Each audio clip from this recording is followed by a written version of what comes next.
Assalamualaikum warahmatullahi wabarakatuh, sobat tidur semuanya. Selamat datang kembali di channel YouTube Chef Danzo. Allahumma sholli ala sayyidina Muhammad wa ala sayyidina Muhammad. Semoga sholawat serta salam selalu tercurah kepada junjungan kita Nabi besar Muhammad sallallahu alaihi wasallam. Alhamdulillah hari ini saya bisa menyapa panjenengan semuanya di channel kesayangan kita ya. Dan hari ini saya mau menyampaikan satu buah testimoni yang sangat-sangat menarik ya. Testimoni kali ini merupakan perjalanan hijrah dari salah seorang sahabat kita yang kemarin disampaikan di DM Instagram. Jadi panjenengan bisa sampaikan testimoni panjenengan melalui kolom komentar, DM Instagram, atau yang sudah di UCR berarti bisa langsung ke WhatsApp saya.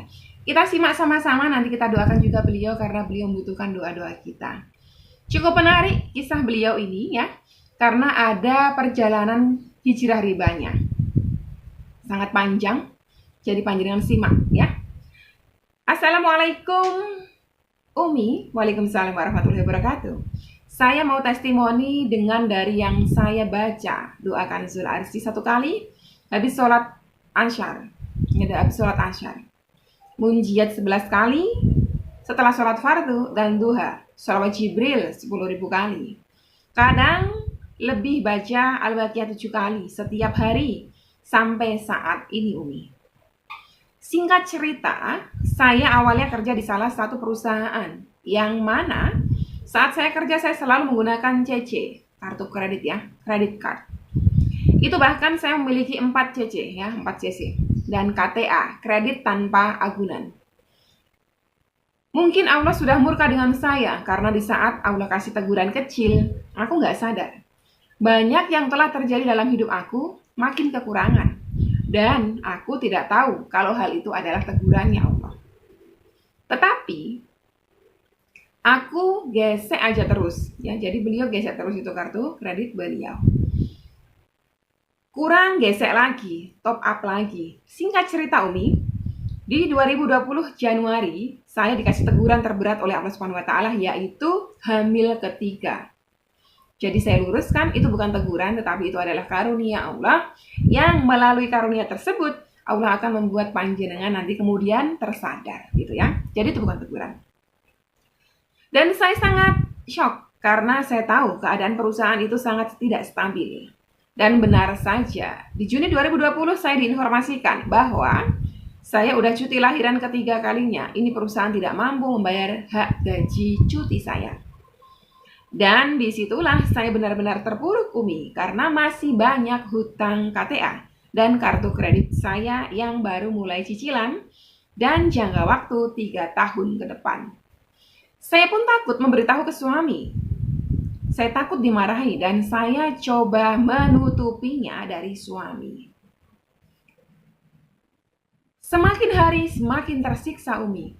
Dan hutang saya, apalagi saya sudah tidak bekerja. Dan jajan anak, kebutuhan anak-anak sehari-hari sakit sekali Umi. Rasanya ingin menjerit, tapi tidak ada tempat mengadu. Di Juli 2021 saya melihat channel YouTube bagaimana cara melunasi hutang. Dan banyak channel yang bilang, sholawat Jibril bagus untuk melunasi hutang. Saya tekuni. Tetapi sepertinya Allah sangat membenci saya karena belum ada tanda-tanda Allah mengabulkan doa saya. Saya koreksi ya. Allah tidak pernah membenci hambanya. Allah sangat-sangat menyayangi hambanya. Allah mencintai semua hambanya tanpa terkecuali. Ya, Allah sangat mencintai. Nah, tetapi bukti kasih sayangnya Allah, bukti cintanya Allah kadang ditunjukkan dengan cara kita itu diberi ujian. Kita diberi ujian. Kenapa kita diberi ujian? Itulah cara Allah memanggil hambanya. Karena umumnya orang yang diberikan ujian, dia akan datang terus-menerus kepada Robnya. Jadi itu bukan Allah membenci, tapi justru Allah menyayangi supaya panjenengan kembali kepadanya. Belum ada tanda-tanda Allah mengabulkan doa saya dari sholawat yang saya tekuni itu Umi. Dan saya semakin hari semakin kekurangan Umi. Pada akhirnya saya berpikir untuk melunasi sebagian hutang saya dengan uang tabungan suami. Oke. Beliau melunasi dengan uang tabungan suami beliau.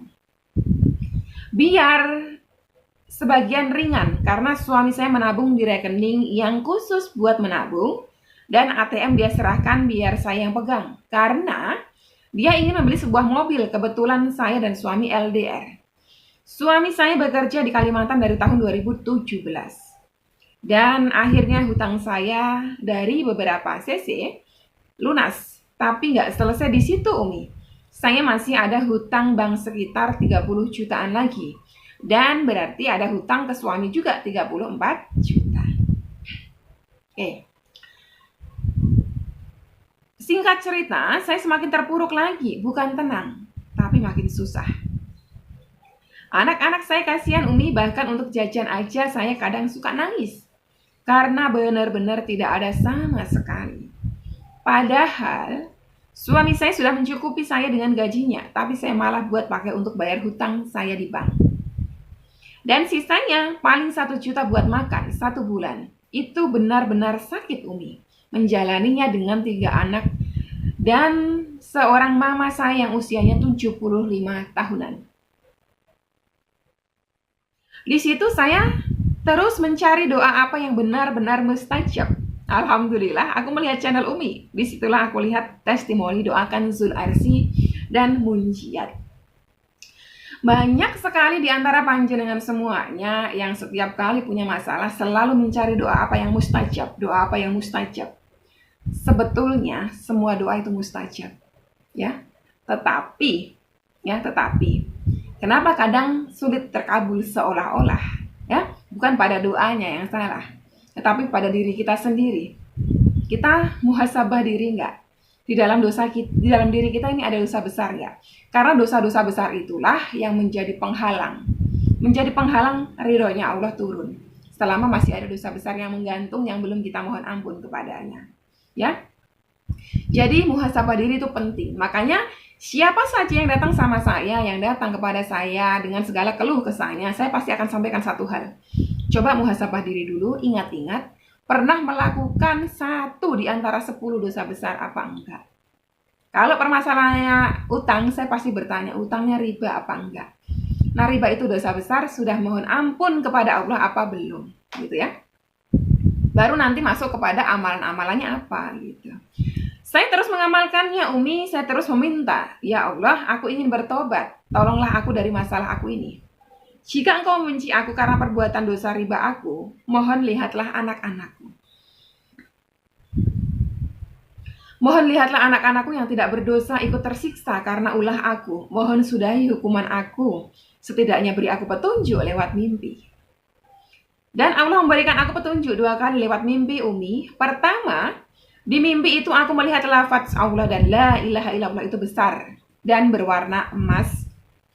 Dan seperti langit itu terasa dekat sekali dengan aku, Umi. Di situ aku bingung. Dan searching, ya. Pada suka googling nih ya. Apa maksud dari mimpi itu? Dan setelah aku lihat di Google, katanya sebentar lagi aku akan mendapatkan kabar baik, ya. Berguru sama Mbak Google. Tapi aku terus berdoa kepada Allah, ya Allah, aku maksud dari mimpi itu aku masih belum jelas, tolong perjelas lagi. Selang beberapa hari suami aku telepon Umi, dia mau memberitahu kalau dia mau ambil mobil. Karena dia tahu uang yang ada di aku udah cukup untuk DP mobil yang dia impikan selama ini di saat itu. Berarti akan nyemplung riba lagi nih. Hati aku kayak disambar petir di terik matahari, Umi, ya Allah. Kenapa kau berikan aku cobaan ini di saat sedang memohon pertolongan darimu?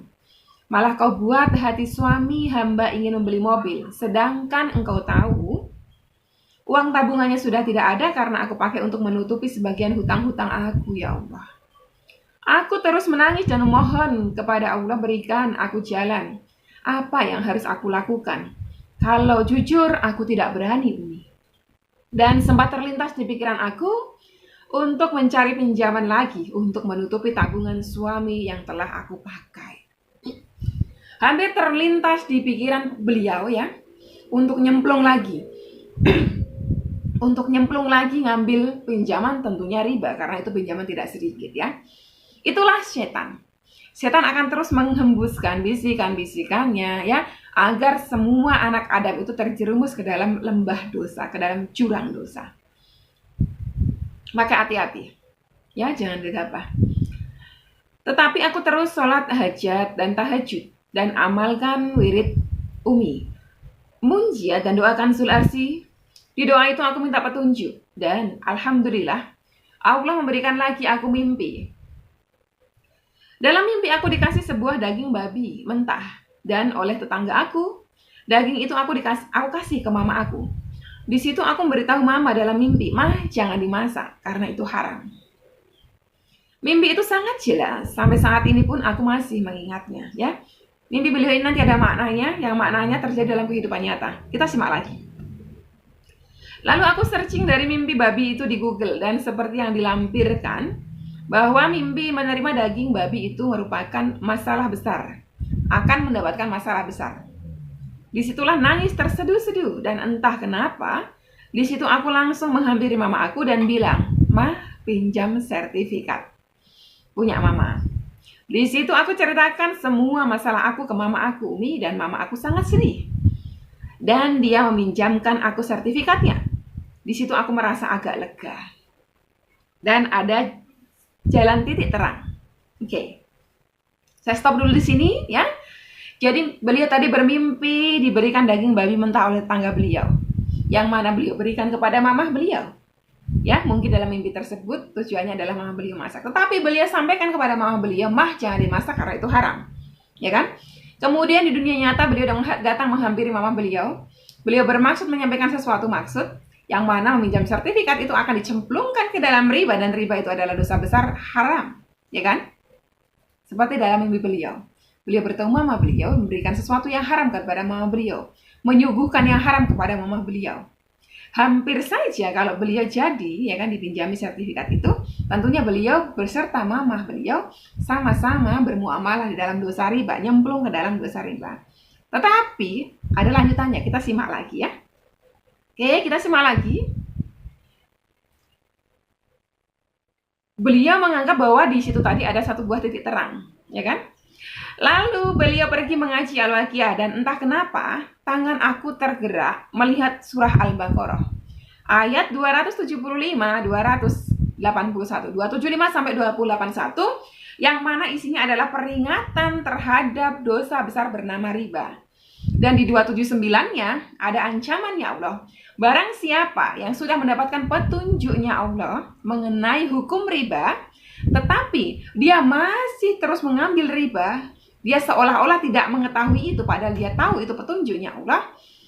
Allah dan Rasulullah mengumumkan perang terhadap pelaku riba. Tetapi barang siapa sudah tahu petunjuknya Allah terkait dengan dosa riba tersebut, dan dia berhenti, dia bertaubat, maka yang sudah menjadi punyanya, yang belum diambil jangan diambil. Allah mengampuni itu. Itulah ayat yang beliau baca. Kemudian beliau tersadar. Di situ tentang riba, aku baca, barang siapa yang mau bertobat, maka harta yang lama hilang akan menjadi miliknya. Dan barang siapa yang mengulanginya, nih beliau sampaikan, dia akan menerima perang dari aku dan Rasulku, gitu kan. Umumkanlah perang terhadap pelaku riba. Jadi Allah dan Rasulnya itu memusuhi pelaku riba. Di situ aku kejar Umi, aku nggak mau meminjam sertifikat mama lagi untuk digadai. Itu sama saja aku mencari masalah baru dan hutang baru.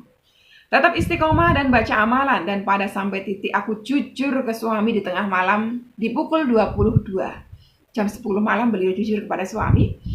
Di situ WA suara, VN maksud beliau ya, voice note. Aku Umi dan menceritakan semua bahwa uang tabungannya yang untuk dia pakai DP mobil sudah terpakai 34 juta. WA aku langsung aku hapus dan aku silent HP. Aku takut dia telepon. Langsung ambil wudhu dan sholat tobat. Bagus banget nih sholat tobat beliau ya. Dan membaca amalan AMH. Al-Fatihah 7 kali, sholawat munjiat 100 kali. Dan Kanzul Arsi juga. Dan semalam aku tidak tidur. Dan belum ada telepon juga dari suami. Aku tertidur di jam 3 subuh. Terbangun di jam 4, aku mendengar suara telepon berdering. Di situ aku loncat. Aku melihat handphone. Aku tidak berani angkat, Umi takut sekali. Umi dibentak-bentak suami, dimarah-marahin suami. Aku mandi dan sholat subuh. Terus aku minta kepada Allah untuk melindungi aku dari kemarahan suami. Tidak lama suami telepon lagi. Benar saja, Umi. Dia marah ke aku dan memaki-maki aku. Dan dia juga nangis kenapa aku buat dia seperti ini. Karena setahu dia selalu mencukupi aku mengirim uang bulanan yang tidak sedikit. Dia kerja capek mati-matian. Dia kerja capek mati-matian buat keluarga dia. Dan dia bilang gitu, Umi, tapi aku tetap diam, Umi. Aku cuma bilang maafkan aku. Tetap dia marah dan bahkan dia telepon di hari itu bisa 20 kali. Terus dia marah aku, dia usir, Umi, bawa anak-anak antara satu. Dia akan menyelesaikan masalahku dengan keluarganya baik-baik. Aku mau dibawa ke rumah orang tua aku. Di situ aku hanya bisa pasrah, Umi, dan selalu berdoa. Ya Allah, tolonglah aku. Tolonglah aku dan anak-anakku, janganlah engkau pisahkan aku dari anak-anakku. Aku gak sanggup. Betul sekali, tidak ada seorang ibu yang sanggup berpisah dari anaknya. Walau 10 sekalipun anaknya tidak akan bisa sanggup. Tidak lama sore harinya suami telepon Umi, di situ nada suaranya lemah. Dan aku terkejut, kenapa dia bisa melemah suaranya. Aku baru bisa menjelaskannya karena dia sudah lemah. Kalau tadi pagi dan siang Umi dia marah-marah, aku gak bisa menjelaskan. Kesempatan aku untuk berbicara, dan aku alhamdulillah aku sudah menceritakan semuanya. Aku memiliki hutang di bank sekitar 60 juta rupiah lebih. Makanya aku terpaksa ambil uang tabungan kamu untuk menutupi hutang aku. Singkat cerita, dia memaafkan aku, Umi. Kali ini kata dia, tapi oke. Dia mau memaafkan aku, Umi. Kali ini kata dia, jika aku melakukan kesalahan lagi, aku gak akan pernah bisa maafin kamu. Itu kata suami beliau ya. Tapi dia pesan untuk hutang di CC dan KTA, saat ini belum bisa dibantu bayar juga. Jangan dulu dibayar. Jika pihak bank menelpon, bilang saja belum ada uang. Itu jauh lebih bagus. Dan nanti jika ada uang, kami akan melunasinya. Begitu kata suami. Di situ aku sangat bahagia. Sekali, Umi, akhirnya suami aku mau mengikhlaskan uang 34 juta hilang. Tapi aku sempat nanya ke suami, kalau kau bisa jadi berubah gini, tidak marah, apa yang membuatmu memaafkan aku? Terus suami aku bilang, katanya dia habis curhat sama atasannya, tapi dia nggak mau cerita curhat apa. Dan sampai dia berubah pikiran begitu, padahal tadinya dia marah besar. Bahkan mau diceraikan. Karena aku percaya ini pasti Allah yang melemahkan hati suami aku, melembutkan ya. Itulah Umi cerita testimoni aku. Alhamdulillah hutang tabungan suami yang 34 juta buat nutupi hutang di bank sudah terpecahkan. Allah membantu aku dan sekarang aku minta doanya Umi untuk memecahkan hutangku yang 30 juta rupiah di bank. Suami belum bisa bayar, sekarang aku pasrah sama Allah. Jika orang bank mengejar-ngejar aku hanya bisa meminta keajaiban dari Allah untuk menyelesaikannya. Aku minta keajaiban dari Allah untuk menyelesaikannya dengan mudah, seperti Allah memudahkan aku jujur kepada suamiku. Doakan aku ya Umi, seluruh hutang 30 juta lunas, dan aku akan bertestimoni lagi. Sekian cerita dari aku, Umi. Maaf terlalu panjang, semoga Umi segera selalu diberikan kesehatan dan dikabulkan hajat-hajat Umi. Mohon maaf ini beliau sebutkan ya, Umi, nama saya ini saya nggak sebutkan ya. Dan ini adalah akun Instagram anak saya, jika mau didoakan pakai nama saya saja. Saya mau masuk UCR Umi, oke, nanti kita doakan ya. Jadi itu tadi panjang banget ceritanya, durasinya pun sampai hampir 19 menit ya. Dan saya memang sengaja menampilkan diri saya supaya panjenengan lihat ekspresi saya. Sebetulnya banyak hikmah ya. Sebetulnya banyak kasih sayangnya Allah yang sedang Allah tunjukkan kepada sahabat kita ini. Uang suami beliau yang dikumpulkan 34 juta yang tujuannya untuk mengambil mobil, dan itu hilang, khodarullah hilang. Sesungguhnya Allah sedang menyelamatkan beliau sekeluarga dari nyemplung ke dalam riba, yaitu mencicil mobil. Tentunya cicilan mobil itu riba. Ya, kalau ngambilnya lewat leasing, lewat bank tentunya riba. Makanya uang 34 juta itu khodarullah dibuat oleh Allah untuk lunas, hilang untuk melunaskan hutang. Karena Allah sedang menyelamatkan beliau sekeluarga dari memakai mobil hasil riba, gitu. Jadi nggak perlu disesali. Kalau Allah sudah berkehendak memberikan satu hidayah kepada hambanya, maka tidak ada yang bisa menghalangi. Seperti sahabat kita tadi ini, beliau awalnya tidak tersadar. Beliau nyemplung ke dalam riba, sudah dikasih teguran, tidak tersadar. beliau masih berupaya, sempat terlintas mencari pinjaman, sempat terlintas memakai sertifikat mamah beliau, ya kan? Ya, masih belum tersadar. Tapi begitu hidayah Allah datang, ya, ya, beliau membuka Al-Quran sampailah pada surah Al-Baqarah ayat 275 dan sampai di 281. Beliau baca artinya dan beliau menyadari sesungguh-sungguhnya bahwa riba itu dosa besar. Di situ beliau tersadar.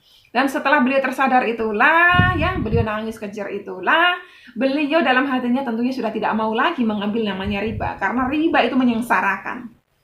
Makanya beliau batalkan meminjam sertifikat rumah ibunda beliau dan memilih untuk jujur kepada suaminya.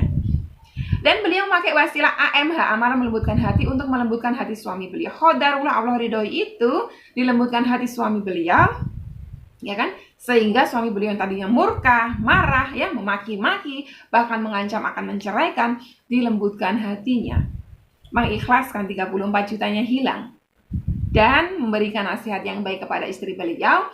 Kalau memang belum ada uang, jangan dibayar.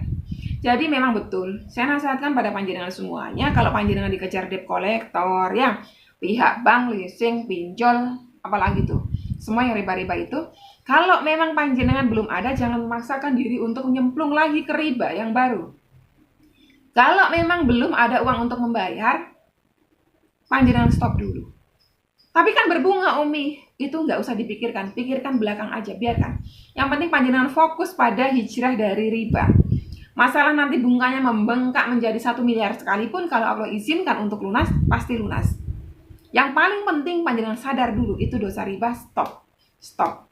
Kalau panjenengan bisa dibantu dipinjamkan oleh perorangan yang tidak menambahkan bunga atau riba, nggak apa-apa, silahkan ambil. Tapi kalau panjenengan kemudian berpikir akan mengambil sertifikat, akan mengambil ini, mengambil itu untuk dijadikan jaminan dan itu adalah riba, panjenengan sama saja sedang menggali lubang yang lebih dalam lagi. Panjenengan sedang menjebloskan diri panjenengan ke lubang yang lebih dalam lagi. Ingat cerita Mbak Dina Ratnasari, ya kan? Yang mobil beliau diambil oleh leasing, ditarik leasing. Beliau sempat tuh mati-matian mempertahankannya, ya kan? Saya sudah membatin dalam diri saya, kalau ini beliau masih ngotot untuk mempertahankan penyebab dosa riba itu, ya, penyebab kesengsaraan beliau ini, beliau akan makin sengsara. Qadarullah, dilembutkan hati beliau oleh Allah dengan hidayahnya Allah, sehingga beliau mengikhlaskan. Karena rupanya dari uang kolek yang dikumpulkan keluarganya untuk menyelamatkan si mobil yang ditarik leasing tadi tidak cukup. Ya kan, tidak cukup. Jadi waktu itu saya nasihati, biarkanlah mobil tersebut ditarik. Insya Allah setelah itu panjenengan akan menata hidup kembali. Bukan tidak mungkin di kemudian hari Allah akan kasih rezeki mobil yang jauh lebih bagus dengan cara yang Allah ridhoi, dengan cara yang halal. Ini juga sahabat kita. Mohon maaf ya, saya sedikit radang gara-gara makan kerupuk semalam. Ya, jadi intinya yang memiliki dosa riba, pinjaman-pinjaman riba, segeralah bertobat. Itu penting sekali buat panjenengan. Panjenengan punya dosa riba, panjenengan punya dosa bohong sama suami, segeralah bertobat. Karena kapan nggak kebuka nanti pintu kemudahan. Percayalah, tunggu aja, ini sahabat kita. Saya kasih bocoran namanya Mbak Nur. Suatu saat pasti akan kasih testimoni, hutang beliau 30 juta lunas, ya. Sampai di sini dulu video kali ini, semoga bermanfaat buat panjenengan semuanya. Kita doakan bersama-sama sahabat kita, ya. Di akhir majelis kita, di akhir pertemuan kita ini, Allahumma sholli ala sayyidina Muhammad wa ala sayyidina Muhammad. Ya Allah, ya Rabb, kami mohon kepadamu untuk sahabat kami Mbak Nur, yang saat ini beliau masih terlilit amanah hutang riba sebesar 30 juta rupiah di bank. Lunaskanlah seluruh amanah hutang beliau dengan cara-caramu yang mudah, ya Rabb. Beliau dan suami beliau memiliki cita-cita untuk memiliki sebuah mobil. Berikanlah dengan caramu yang indah, dengan caramu yang halal, ya Rabb, tanpa menyentuh riba. Istiqomahkanlah hijrah riba beliau dan kami semuanya, ya Rabb. Lunaskanlah hutang beliau dan hutang kami semuanya, ya Rabb. Jauhkanlah kami semuanya dari menyentuh dosa riba, ya Rabb. Cukupkanlah kami semuanya dengan yang halal dari sisimu. Jauhkanlah kami semuanya dari menyentuh yang haram. Berikanlah kami kenikmatan beribadah kepadamu, ya Rabb. Amin. Amin, ya Rabbal alamin. Al-Fatihah. A'udzubillahi minasyaitonir rajim. Alhamdulillahirabbil alamin. Arrahmanirrahim. Iyyaka na'budu wa iyyaka nasta'in. Ihdinas siratal mustaqim. Siratal ladzina an'amta 'alaihim ghairil maghdubi 'alaihim waladdallin. Amin. Assalamualaikum warahmatullahi wabarakatuh.